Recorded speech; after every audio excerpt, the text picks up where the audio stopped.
দেখেন, একটা পণ্য বিভিন্ন গ্রেডের হতে পারে এবং সেই গ্রেড অনুযায়ী দামেরও কিন্তু ভিন্নতা আছে। যেমন এ গ্রেডের এক দাম হলে অবশ্যই বি গ্রেডের দাম তার চেয়ে একটু কম হবে, সি গ্রেডের দাম তার চেয়ে বেশি কম হবে।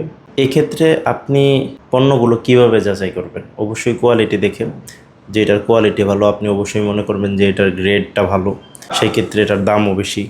একই ক্ষেত্রে আপনি সার্ভিসের কথা যদি চিন্তা করেন, অনেকেই আমাদেরকে নক দিয়ে বলেন, ভাই অমুক জায়গায় তো সার্ভিস চার্জ কম, অথবা আপনাদের প্রাইজিংটা একটু বেশি। সেক্ষেত্রে একটা সহজ বিষয়, আমাকে এটা বলারও প্রয়োজন নাই। অর্থাৎ আপনি যে আমাকে বলতেছেন যে অমুক জায়গায় প্রাইজিং কম বা আপনাদের প্রাইজিংটা বেশি মনে হচ্ছে, এটা আমাকে বলার প্রয়োজন নেই। আপনি কোয়ালিটি যাচাই করবেন। কোয়ালিটি যাচাই করার পরে আপনার যদি মনে হয় যে অন্য জায়গায় ভালো, অবশ্যই আপনি অন্য জায়গা থেকে সার্ভিস নেবেন। কেন আপনি বেশি টাকা দিয়ে আমার কাছ থেকেই সার্ভিস নেবেন, তাই না? তো এই ক্ষেত্রে এই বিষয়ে আপনি নিজেকে নিজে ক্লিয়ার করুন, কম্পেয়ার কোয়ালিটির সাথে করুন। সেটা আপনার ব্যবসার জন্য ভালো হবে ইনশাল্লাহ।